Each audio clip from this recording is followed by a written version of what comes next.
सभी को नमस्कार। प्यारे बच्चों, हर घर पाठशाला में आप सभी का स्वागत है। आज की ड्राइंग क्लास में हम विषय वस्तु चित्रण में किताब के ऊपर सेब का चित्र बनाना सीखेंगे और उसे पेंसिल शेडिंग के माध्यम से पूरा करेंगे। वस्तु चित्रण करते समय आपको कुछ बातों का ध्यान रखना है। जैसे वस्तु चित्रण में हम किसी भी ज्योमेट्रिकल इंस्ट्रूमेंट का प्रयोग नहीं करते हैं, जैसे कि स्केल, प्रकार अथवा डिवाइडर इत्यादि। इसमें माप के लिए हम पेंसिल का प्रयोग करते हैं और सीधी रेखाएं खींचने के लिए आप फ्री हैंड प्रैक्टिस कर सकते हैं। ड्राइंग बोर्ड या ड्राइंग फाइल के किनारे की सहायता से आप सीधी रेखाएं खींच सकते हैं। यदि हमारा ऑब्जेक्ट ऊंचाई में ज़्यादा है तो हम शीट को हाइट वाइज यूज़ करेंगे इस तरह, और यदि हमारा ऑब्जेक्ट लंबाई में ज़्यादा है तो हम शीट को लेंथ वाइज, इसकी लंबाई वाली साइड को हम इसको यूज़ करेंगे। तो आज जो हम ऑब्जेक्ट बना रहे हैं, जिसमें एक किताब के ऊपर सेब रखा है, उसकी लंबाई ज़्यादा है और उसकी ऊंचाई कम है, तो हम शीट को लंबाई की तरफ इस्तेमाल कर रहे हैं। सबसे पहले पेपर डिवीजन के लिए हम ऑब्जेक्ट की हाइट माप लेते हैं। हाइट मापने के लिए हम पेंसिल का इस्तेमाल करते हैं। एक आंख बंद करके हम पेंसिल से देखते हैं कि ऑब्जेक्ट की हाइट कितनी आ रही है। तो हमारा जो ऑब्जेक्ट है उसकी हाइट लगभग इतनी आ रही है, तो इसके में पेपर में 3 गुना 2 और लगभग 3 गुना हम इसको लेके निशान लगाते हैं। और ऊपर जो भाग बचता है उसके भी हम 3 बराबर हिस्से कर देंगे, 2 और 3।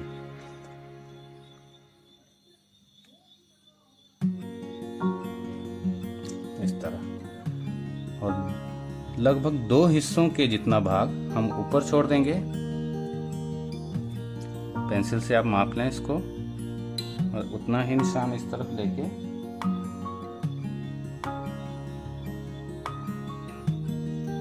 हम इसको मिला देंगे इस तरह, और एक भाग हम नीचे लेंगे।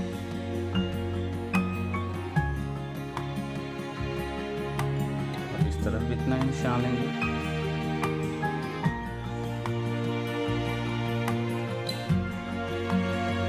ये सारा काम आपको बॉर्डर से ऊपर करना है और इसको भी हम सीधी लाइन लगा के मिला देते हैं।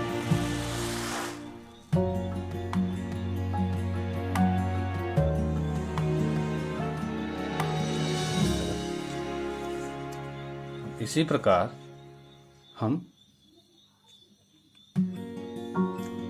लंबाई की साइड में भी पेपर डिवीजन करेंगे। जो ऑब्जेक्ट है उसकी कुल लंबाई हम पेंसिल से मेजर कर लेंगे, और यहाँ हमारे जो ऑब्जेक्ट की कुल लंबाई है वो लगभग इतनी आ रही है, तो इसके भी हम 3 भाग कर लेंगे।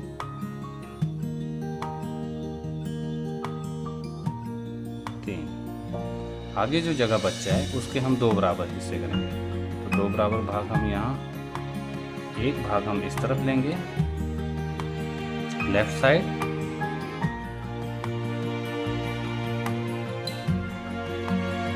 और इतना ही एक भाग राइट साइड लेंगे।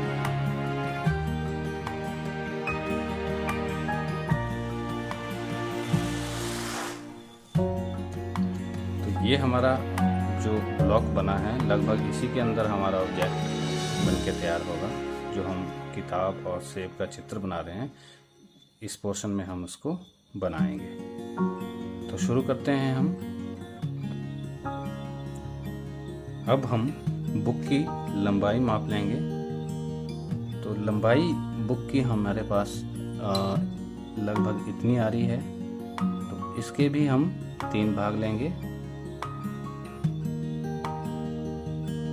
पर हमारा निशान आया, तो ये हमारा नियरेस्ट पॉइंट, जो हमारे सबसे नज़दीक वाला भाग है, वो यहाँ से शुरू होगा और इस तरफ बुक की चौड़ाई।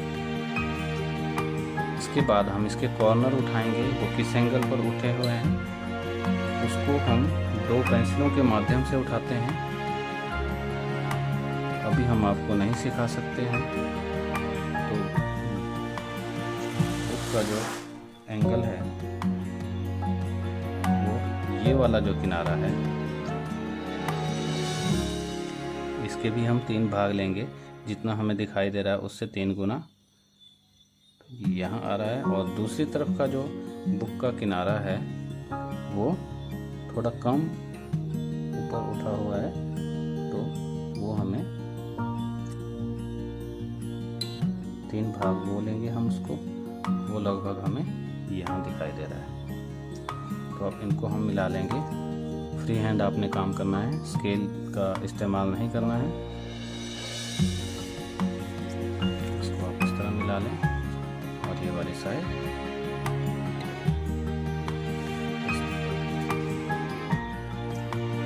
अब हम बुक की हाइट मेजर करेंगे। बुक की जो ऊंचाई हमारे पास आ रही है उससे भी हम 3 गुना इसकी ऊंचाई देंगे। 3। उसके लिए आप पहले एक सीधी रेखा ऊपर लगा लें।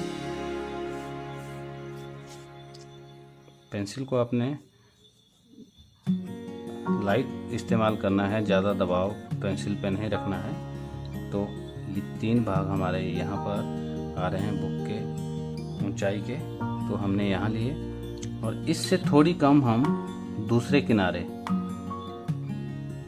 की ऊंचाई लेंगे, क्योंकि वो हमसे दूर हैं और इसलिए हमें वो थोड़े छोटे दिखाई देंगे। पर्सपेक्टिव जो हम दिखाते हैं, और दूसरा किनारा इस साइड का किनारा जो लेफ्ट साइड वाला है वो भी हमें थोड़ा छोटा दिखाई देगा। हमारी जो किताब है उसका चौथा जो किनारा है उसको निकालने के लिए हम इन 2 किनारों को आपस में मिला देंगे। बिल्कुल सीधी रेखा में आपने इनको मिलाना है। अब हम इस रेखा के 2 बराबर भाग करेंगे। पेंसिल से आप इसको माप सकते हैं।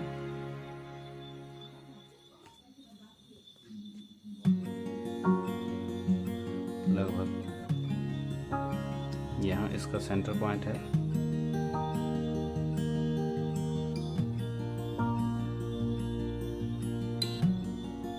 ये हमारा, इसको आप कोई नाम भी दे सकते हैं याद रखने के लिए। जैसे ओ हमने इसका नाम रख दिया, तो ओ को इस पॉइंट से मिलाते हुए हम बिल्कुल सीधी रेखा में आगे बढ़ाएंगे।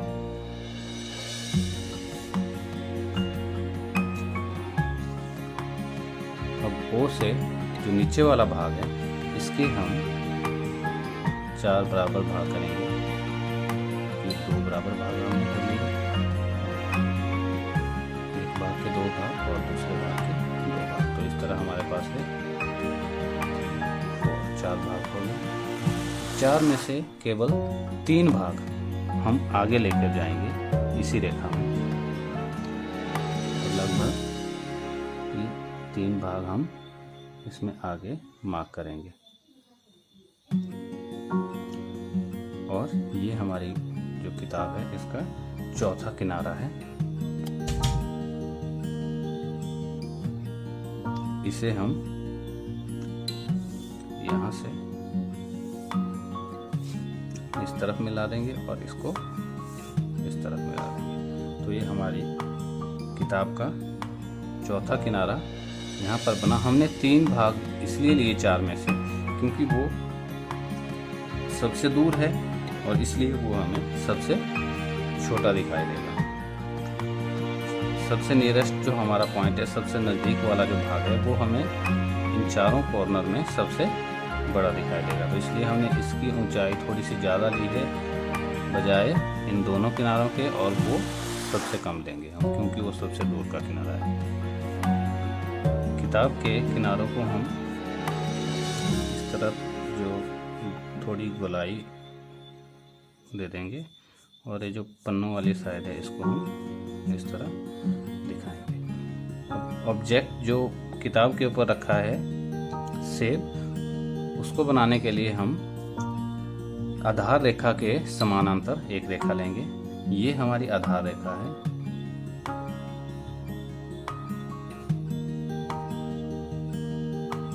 इसी रेखा के समानांतर हम यहाँ पर एक रेखा लेंगे जहाँ पर हमारा ऑब्जेक्ट रखा गया है, और इसकी हम चौड़ाई माप कर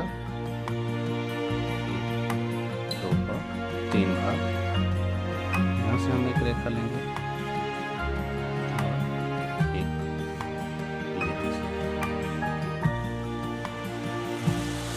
अब इसकी ऊंचाई भी हम 3 भाग में मापेंगे। जितनी उसकी ऊंचाई आ रही है उससे हम 3 गुना इसको बनाएंगे। तो इस तरह एक बॉक्स आपके पास बन जाएगा जिसके अंदर आपका ऑब्जेक्ट आपने ड्रॉ करना है। तो सबसे पहले हम सेब की जो शेप है उसको ड्रॉ करेंगे।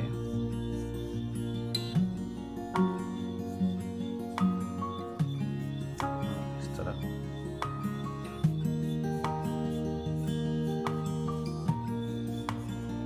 कुछ इसी तरह की इसकी शेप है। जो ऑब्जेक्ट पे लाइट है वो हमारी लेफ्ट हैंड साइड से आ रही है। यहाँ पर एक पॉइंट हाईलाइटेड एरिया है जो कि चमकता हुआ हमें दिखाई दे रहा है। उसको हम शेड करती बार हम इसमें ध्यान रखेंगे कि ये साइड हमें ज़्यादा डार्क नहीं करनी है और ये साइड थोड़ी डार्क हमें दिखानी है। तो अब हम इसमें शेडिंग करना शुरू करते हैं। ध्यान से ऑब्जेक्ट को देखते हुए आपने उस पर शेडिंग अप्लाई करनी है। पहले कोई आप लाइट पेंसिल यूज़ करें, 2B या HB की पेंसिल भी आप शेडिंग के लिए इस्तेमाल कर सकते हैं, जिस जगह हमने लाइट शेडिंग करनी है। धीरे धीरे आपने शेडिंग अप्लाई करनी है। पेंसिल को ज़्यादा प्रेशर से यूज़ नहीं करना है।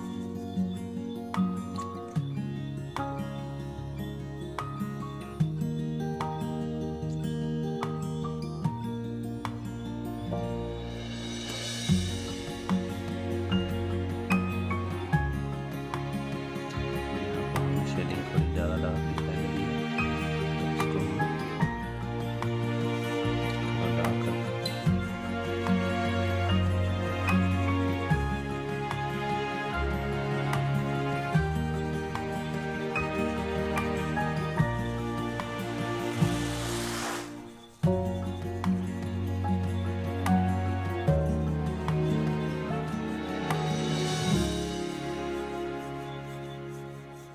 जो परछाई है वो भी हमें काफ़ी डार्क दिखाई दे रही है, तो इसको भी हम थोड़ा डार्क टोन में करेंगे। यहाँ पर थोड़ी सी लाइट आप ज़रूर छोड़ें क्योंकि ये भी डार्क टोन में है और इसकी परछाई भी डार्क टोन में है, तो ये आपस में जुड़ ना जाएं। इसके लिए आप हल्की सी लाइन लाइट की यहाँ पर रखें। जिस तरफ से लाइट ऑब्जेक्ट पे पड़ रही है उस साइड में हम शेडिंग थोड़ी लाइट टोन में यूज़ करेंगे। तो यहाँ पर आप थोड़ा ध्यान से इस जगह को आप शेड करें। ये एरिया सबसे लाइट वाला पार्ट है शेप का। इस जगह पे पेंसिल को धीरे धीरे आपने घिसना है। ज़्यादा डार्क शेड करने के लिए आप लोग 4B या 6B पेंसिल का इस्तेमाल करें जिन जगहों पे हमने शेडिंग को ज़्यादा डार्क दिखाना है। लाइट वाली जगह में आप HB या 2B पेंसिल से शेडिंग करें। किताब में हमें ये वाली साइड थोड़ी डार्क नज़र आ रही है और इस तरफ लाइट है क्योंकि जो ऑब्जेक्ट में लाइट है वो इस तरफ से पड़ रही है।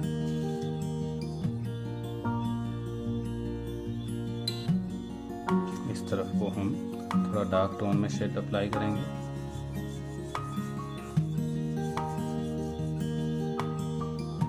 ऊपर वाला भाग हमें थोड़ा लाइट दिखाई दे रहा है, तो इस पोर्शन में हम शेडिंग थोड़ा लाइट अप्लाई करेंगे।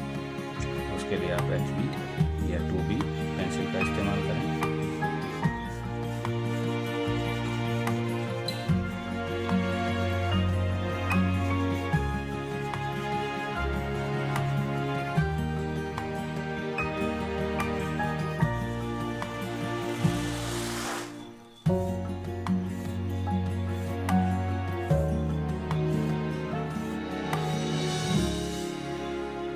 इस भाग में हमें किताब की थोड़ी सी परछाई नज़र आ रही है, तो हम उसे भी ड्रॉ करेंगे। और इसके नीचे एक डार्क लाइन जो कि ग्राउंड पे इसकी परछाई बन रही है, उसको भी हम ड्रॉ करेंगे।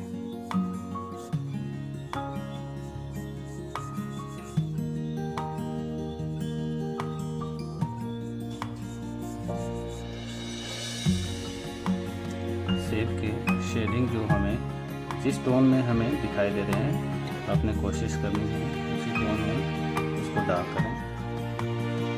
आप शेडिंग के लिए थोड़ा ज़्यादा समय निकालें।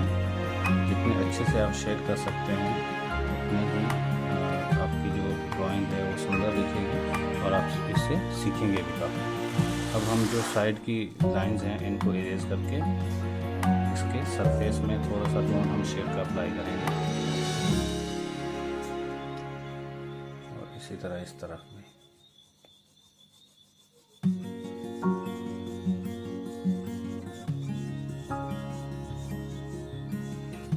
आज की ड्राइंग क्लास में हमने सीखा किताब के ऊपर सेब का चित्र और उसको पेंसिल शेडिंग से हम किस प्रकार पूरा कर सकते हैं। आई होप आपको आज की वीडियो अच्छी लगी हो और उम्मीद है आप इसे ज़रूर ट्राई करेंगे। तो मिलते हैं एक नए वीडियो में एक नए लेसन के साथ।